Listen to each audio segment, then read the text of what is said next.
Welcome everyone to another performance clinic, Mastering Dynatrace Session and User Action Properties for Enhanced Analytics, part of the Performance Clinic series. And today I have Klaus Enzenhofer with me. Hi.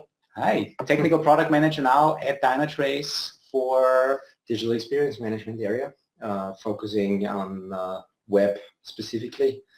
And yeah, part of this product team. Happy to be here and happy to talk about stuff that you can use today. And I was hoping that user action properties that I could tell you today that it is going to be GA next week for you. But you know, we have to deliver an awesome product, and we found there a hiccup that could ruin your user experience, and therefore we had to delay the release. But nevertheless, I want to share with you what you can do in a couple of weeks with user action properties. And yeah, looking forward to this session. Let's get started. Let's get started, yeah. And for everyone, just to know that ask questions. If you have any questions, put them into the question feature. I will cut my video camera. I think you need to make sure you hit the play button again because I think you're still pausing maybe your screen. That's a good point. Yeah. Take it away, Klaus.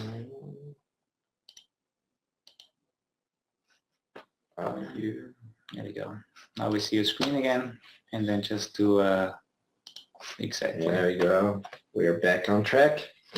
So mastering Dynatrace session and user action properties for enhanced analytics, the topic of today.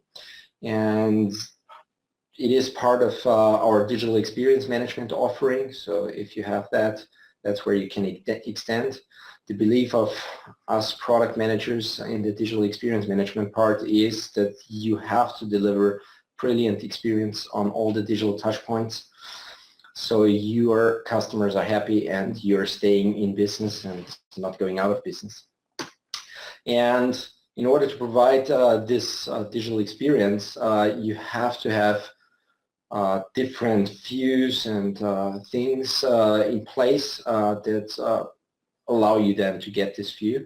We spoke before about Philip, who provided you a first intro session to synthetic monitoring. That was last week. I think you already had something on session replay, right? Just high level. We had one with Daniel Carr actually did one. I think it's aired today, and we'll have a deep dive later. Yeah. And yeah, we have our Real User Monitoring offering for web, mobile, and other digital touchpoints like we spoke before, Alexa, HoloLens, and all those things as well via our OpenKit solution. And yeah, we all do this because you all have just happy customers, right? That's why you need a lot of monitoring.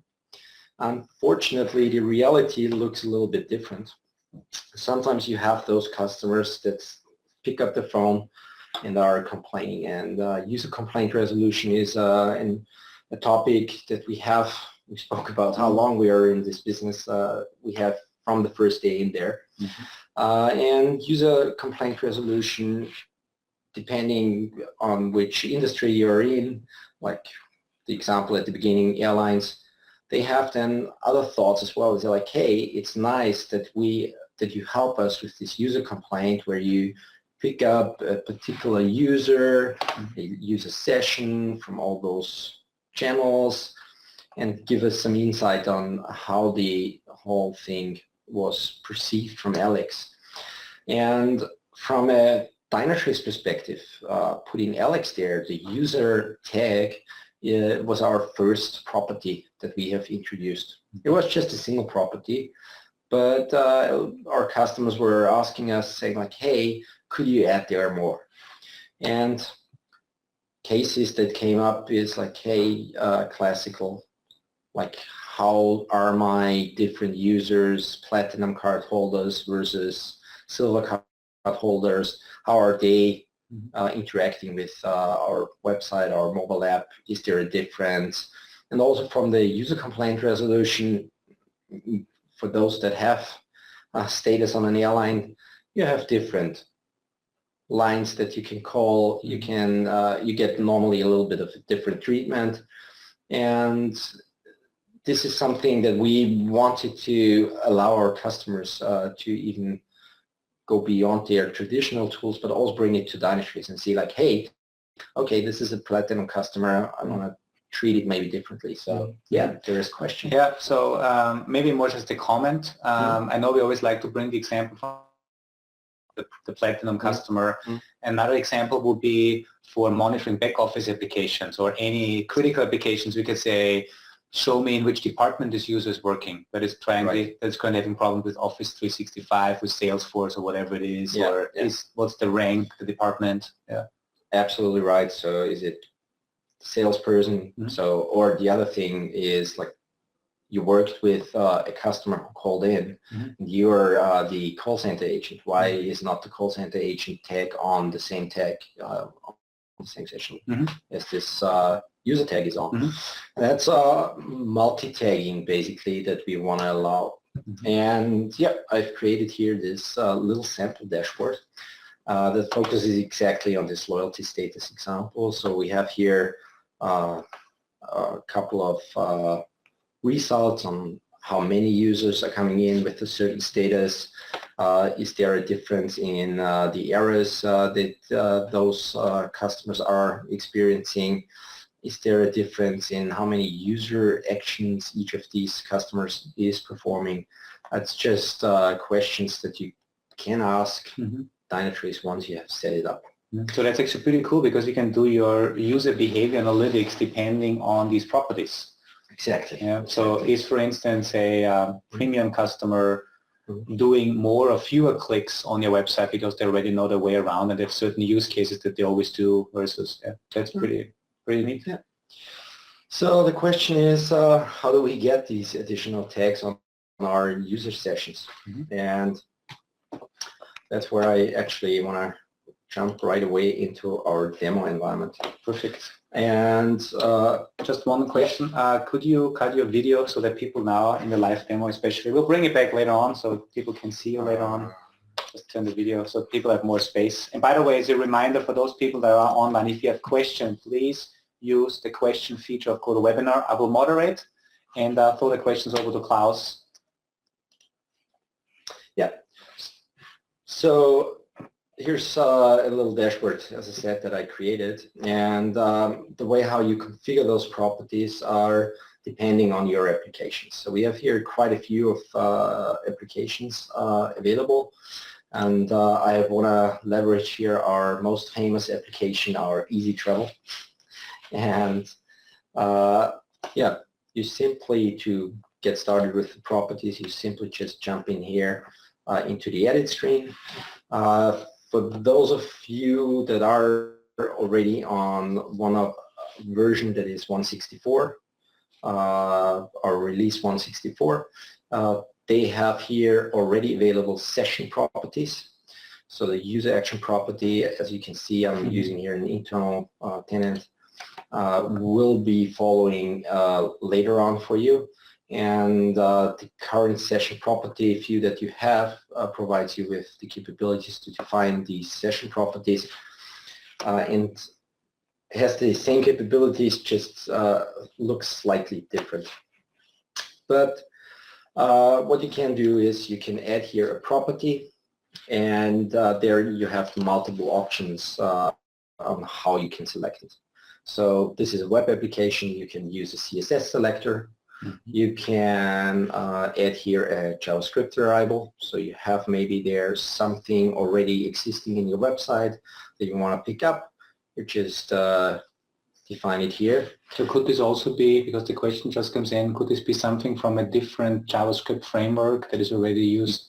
Exactly. I want to show some of you might use Adobe Analytics. Oh, cool. I'll show you later on some easy steps on how you can define here the right variables that you can pick up. Perfect. The other option that we provide is our JavaScript agent offers an API where you can set the properties directly. So the important thing here from is that you need to know is when you're defining a JavaScript API, or when you want to use the JavaScript API, you first have to add here this property. If you're just doing the coding on the website, you're adding there the set property call, this is not sufficient. If Dynatrace receives their keys and values that aren't defined here in the configuration, we just throw them away. They won't be attached to the user session. It's just important as a security feature because otherwise everybody could send in here whatever he wants. And only predefined keys are possible. Every property allows you to define here a display name, and for properties that you define, you always can then later on do a cleanup rule. That's cool. So specifically when you do something with the CSS selector, you might get there more than you would expect, more than you would need. You would just cut things out. I'll show you an example later on as well. That one. I'll jump back here to CSS selector because it has a little bit more capabilities. What you add is again a key. Let's say that this is our perf clinic crop. Yeah, CSS selector, whatever you want. So maybe a username could be, or something like that, or you might have there something that is called identifiable by an ID, has username, you have it. For important is we have here a key so that your reports at the end look a little bit nicer, and maybe you have better understanding. We also allow you to put in here a display name. And I forgot one really important thing at the beginning. You have to tell us which data type you actually want. So depending on what you select here, we are able to perform different things in the analytics later on. Obviously, with a double, you can, or long, you can eventually sum it up. Whereas with the string, what's the sum of multiple strings? Doesn't make any sense. The string is limited to 100 characters. This is a restriction that is specifically interesting when you're applying a regex down here. So if you're sending in or trying to send in a text with 1,000 characters and then try to cut with the regex the last 100 characters, that's not possible because this limit of sending back 100 characters is already enforced on the JavaScript agent side. So it won't even make it to the cluster, so the regex won't help you anything here. I'll talk a little bit later on why we have here two different settings. So you have to, you can say, hey, I want to have it as a session property. I want to have it as a user action property. This has then later on in the analytics different meaning. Session properties do exist as they, as said, once on a session property. And if you have there the situation that this selector that you have defined here triggers on multiple user actions throughout the user's journey, only the last occurrence will be stored on a user session property. Whereas the user action property actually gets stored on each and every user action. So I think that's clear how you can define it. Let's have a look at some of the examples that I've already defined here. I have here a meta tag defined. I have here a JavaScript variable, just to give you like a very simple example that is trying to get the outer width and the outer height of the browser window. It is stored as a session and a user action property, whereas the app version, for example, it doesn't change normally throughout a session. It's just a session property. I have here a loyalty status from the UI, and this one is trying to pick up the loyalty status. You see here the CSS selector, and it has actually a cleanup rule applied. So if you expand your section, you see a couple of things that you have configured here. And I have down here for those that are customers that are used to our product called AppMon and just came over to Dynatrace. And you can also leverage server-side data points as properties. So you can pick up, like in my case, also the loyalty status from a server-side property. If I just jump in here, is the capture type is then a session request attribute. You cannot define a data type because you already defined it when you defined the request attribute, so it's a request attribute. And I think you did a session on that, right? Exactly, I did a session, and you can look it up, folks. It's called Advanced or Mastering Dynatrace Request Attributes, where I showed how to capture method arguments, return values, deep object access, HTTP headers. We can capture all sorts of things along the server-side trace. And there, as you said, we need to define what type of data type it is. Yeah. The thing is, if you have defined those, you can just select from the list here, and yeah, give it a name, decide where you want to store it. And it has one thing that is important, because sometimes for a single page load, you're sending multiple requests to the server side. The question then it comes up like which data points to pick on the server side. And therefore we have there an aggregation type, whether you can want the first, last value, all these options are there. So you can decide what you want to use there. Pretty powerful, by the way, having these things available. On this topic here, since we are talking about server-side request attributes, I want to mention that there is an early access program. So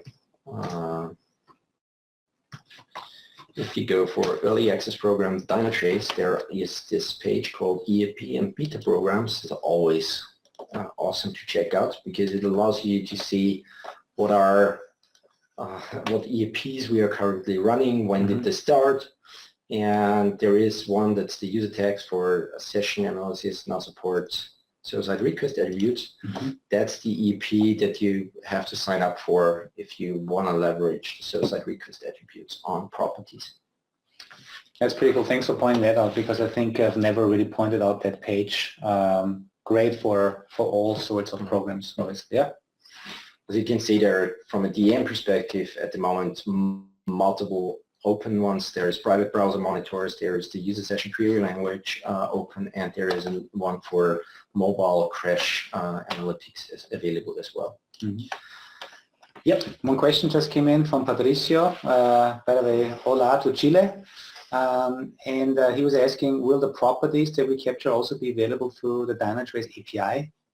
The question is the API the user export stream or the user session query language would be my question, but simple answer, on both. Session properties are available on both. The user action properties, however, are not there today. So this is an upcoming thing that we want to work on, but session properties are there. And this leads right into what can we do now that we have these things available. So in your user sessions view, if you navigate there, you can use now those properties. So I can go in here, I can say like, hey, give me those customers that had gold status. Okay, and you can even go further, and you saw me first, Mr. Silverlow. Actually, maybe he was a platinum customer. Let me look up Mr. Silverlow again, because he is a session that I've created. Silverlow, here he is. This is a session that I've created before, and if you are looking at such a session, you have in the session details, you're seeing which session properties are captured on this particular user session. So we have here the auto type, the status coming from the UI, the status coming from the server side, and actually I also configured here search destination. However, search destination is just the last destination this person searched for. But if you think about searches, that's something that obviously makes more sense to have it on the user action, right? So a search term sometimes really has an impact on the performance. It can vary depending on what you're searching for. And it's then interesting for you if you want to drive here better performance. And the way how you do in Dynatrace analytics is go into your application, back to my Easy Travel frontend application. Okay, I see here a lot of performance data, but it's for my all requests, all the user actions from my entire application. So I obviously want to dive a little bit deeper and slice and dice and see what is relevant for me. We're here on the multidimensional user analytics screen that allows you to pick up certain things, so like performance over time. We have here all the timings that we have available listed here. So just switch over. So like, hey, it's the time to first byte relevant for me. You can also look at distributions, response time distributions here, easy one. But also you see down here we have our loyalty status. And there we can just say like, hey, analyze by the search destination. Now I'm seeing that people are looking, obviously it's easy travel, for Paris. Everybody wants to go to Paris. It's interesting that our number 3 destination is Baghdad. But however, if I click on one of those, I'm automatically applying now to this screen a filter for this property that says, hey, just Paris. Think about other scenarios. Andy and I discussed lately A/B testing. So if you're picking up the A/B testing flags, whether you're blue-green, whatever you call these tests, if you're picking up here not the search destination, but a variable that tells you, hey, this is test XYZ, then you can actually see down here for the individual user action, timings just for test A. And what is really nice is that those filters are persisted. So if I move forward in my analytics and just say like, hey, obviously it's only on the click on search user action, then I see here all the data filtered down to just Paris. And this is really nice. I have all data filtered down, but I also see other properties that might apply to this user action here.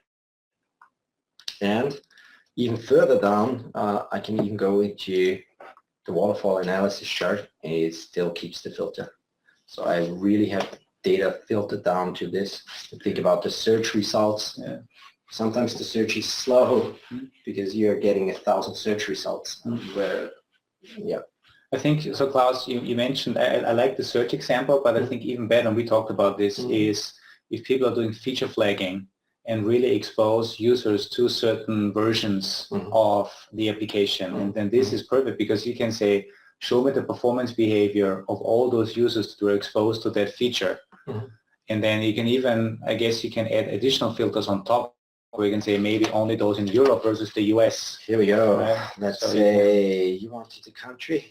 Let's see if somebody in the United States is actually searching for a trip to Paris. So that means now I get to see all the waterfalls aggregated that came from the United States that were searching for Paris. Or to come back to my feature flag example, all the users that were exposed to version A versus version B. This is really, this is really powerful.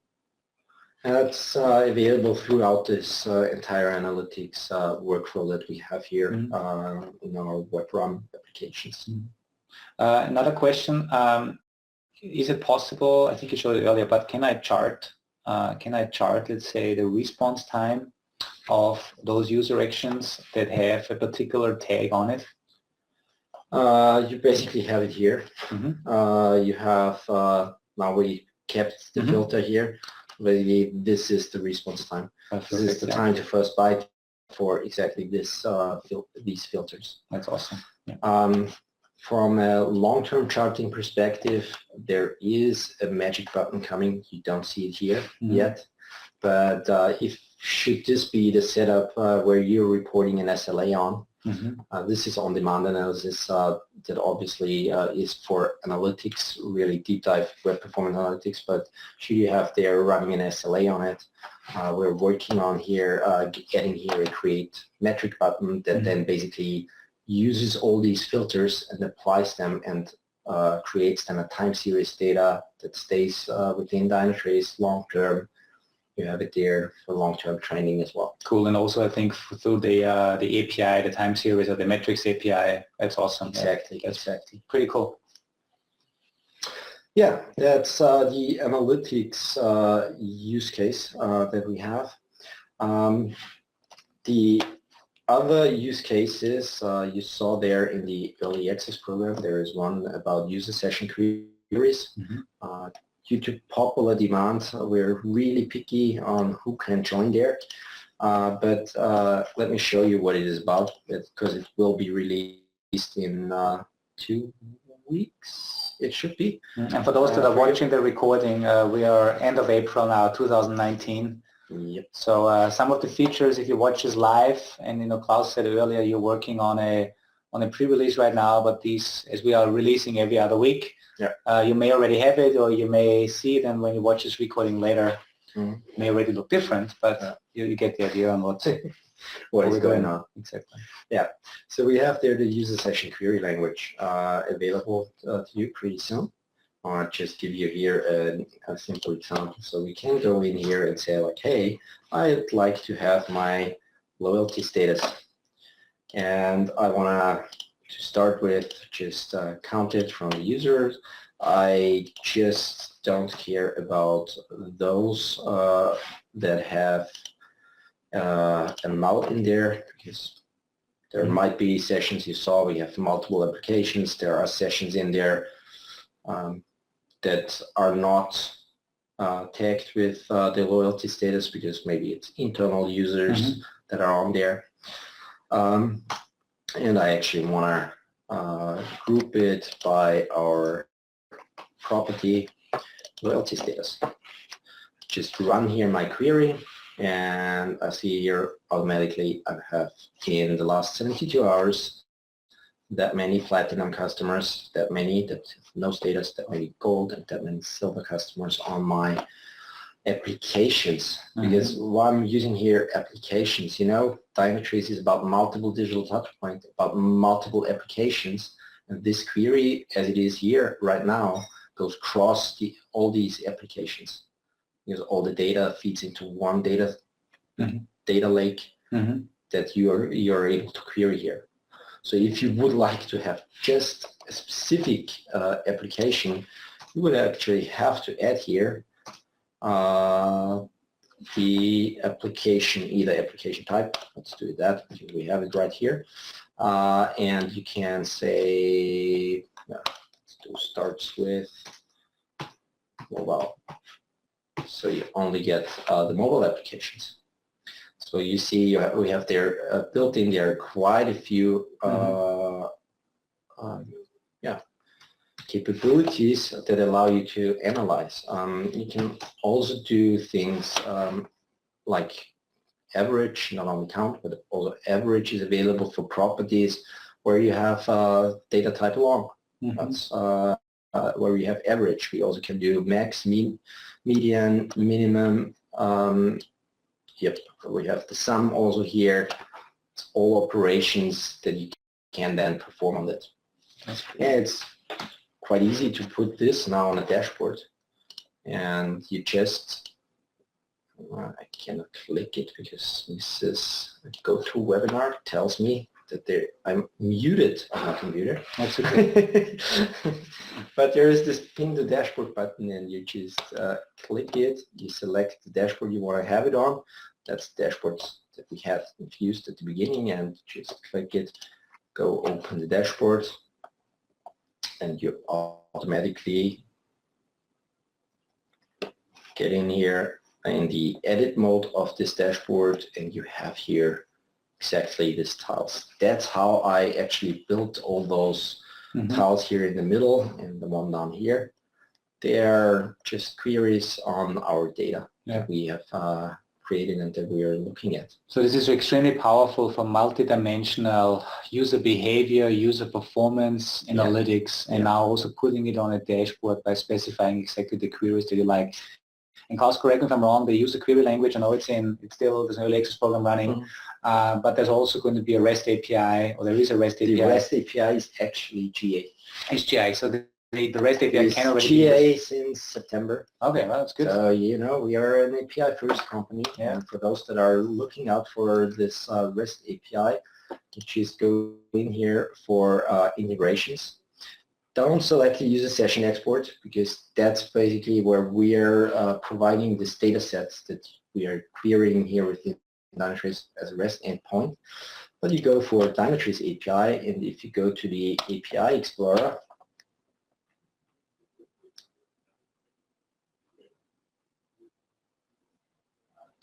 you just scroll all the way to the end. There is user sessions, and that's where you can add a query. You just select where you want a table or tree structure, but that's basically, you see here the examples, that's basically where you add the SQL-like USQL statement, and you're getting the data right away. That's cool. And I can also use all the session properties and the user action properties, just as you showed us. Just the session properties, not the user action properties. Session properties. They are not available there. Okay, cool. It's important. All right, perfect. Okay. So let's jump a little bit back to a little bit of slideware here. Remember, that was our webinar that we did, the last one that we did together. Yeah, it was about communication. It's about communication between business, development, and operations. I really want to focus here on the collaborate towards business now. So the business side of the house normally lives in tools like Power BI, uses Adobe Analytics, and whatever other tools out there. And usually it's not easy to make them move over to use Dynatrace product. And I've seen a couple of customers that really love this, this property feature to work on integration and better communicate with business. Because what they are doing with the properties is actually they are picking up IDs, values that are already defined there that just help them to really segment Dynatrace in the way business actually looks at the application. Give you a little bit of color on that. We have here, for example, Energy spoke at Perform about it. What they did is the first property that they defined is they picked from the cookie value the Adobe ID. And that helped them solve questions, because Adobe just tells you, hey, there are you're losing people here. They don't allow you to tell, like, hey, are they seeing errors? Is the performance really bad there? Like technical issues, are technical issues causing these problems? And that's actually what that company was like, easily had wonderful wins here. Saved hours of support calls just because of this. Saved a lot of abandoned plan enrollments. So they are in the energy provider company. It saved a lot of enrollments, actually business. They are actually business. And besides this Adobe ID that you can capture, and please take a look, it's easy to do. They also pick up JavaScript derivatives. So the way that when you're doing Adobe Analytics, how you define there the data that you want Adobe to know is basically you define this s.evar and a number. Can go up to, I think, 200 or something like that.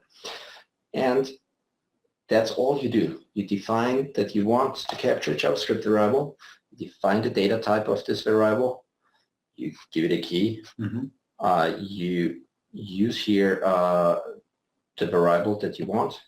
Maybe you want to add a display name, maybe you want to clean it up, but that's it. And you have it in Dynatrace available. You can then take the question, a business comes to you with saying like, hey, we're seeing in this segmentation provided to Adobe via this variable, we're seeing there an issue. You can now take Dynatrace to dive into those segmentations. It reminds me of when we started with load testing, and we basically built the integrations with load testing tools to solve the problem of you have to report in your load testing tool with the names from the load test, and then you want to see the Dynatrace data exactly for these scripts or test steps, and this is the same thing here. Your business looks at Adobe and says, here are the reports. Adobe tells me that these, now Dynatrace show me what is really going on exactly for this particular type of users. This is extremely powerful, huh? Yeah.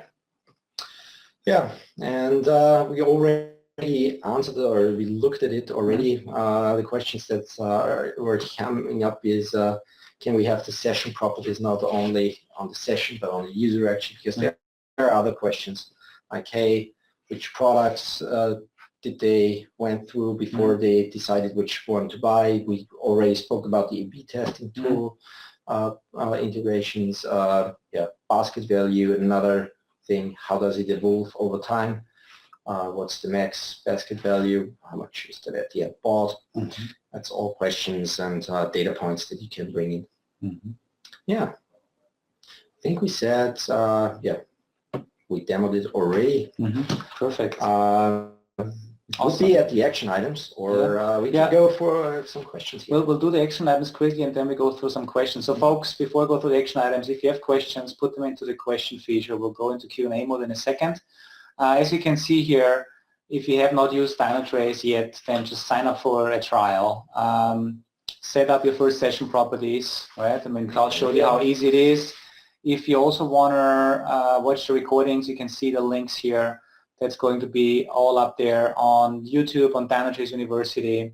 Also, recently we had a session about synthetics. Also watched a one about the request attributes that I did for the server-side request attributes that you can leverage here as well. And yeah, make sure you just cover this. If you can do me a favor and go to the next slide. There's a lot of additional resources. It's not only the clinics, but there's also coffee breaks and power demos that Daniel Carr is doing. There's also a podcast that Brian Wilson and I run. So there's a lot of events and a lot of resources out there that you should look at. And I think is there one more maybe on the, here we go. That's important, right? Barcelona is coming up. Yeah. So our global Perform event that we had in January in Las Vegas is now moving on to Europe. In May, I think there's still a couple of tickets left, so check it out, and if you can't make it to Barcelona, then there's other regional events. All right, the question that always comes in, will the slides be shared? Yes, so Denise, who is recording all of it, or this webinar, she will upload it to Dynatrace University, and then there you also find the slides. The video on YouTube, the video will also be uploaded on YouTube, but there you only get the video itself, but the slides will be on Dynatrace University. Next question, is there any limit on how many properties we can capture? Yes, there is today a limit of 20 properties per application and per user session. That's a current known limit. We are already working on extending this limit here. The goal that we have is 200. That's something that we've learned from looking at our analytics tools is useful.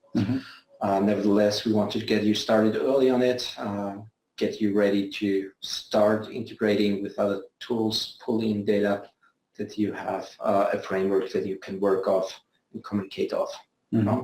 Cool. Are there any other early access programs we should be aware of? Is the next question. Depends on what your interest is, but there is, as I said, there's quite a few of them currently running. There is one about mobile symbolication service for iOS symbolication that is running.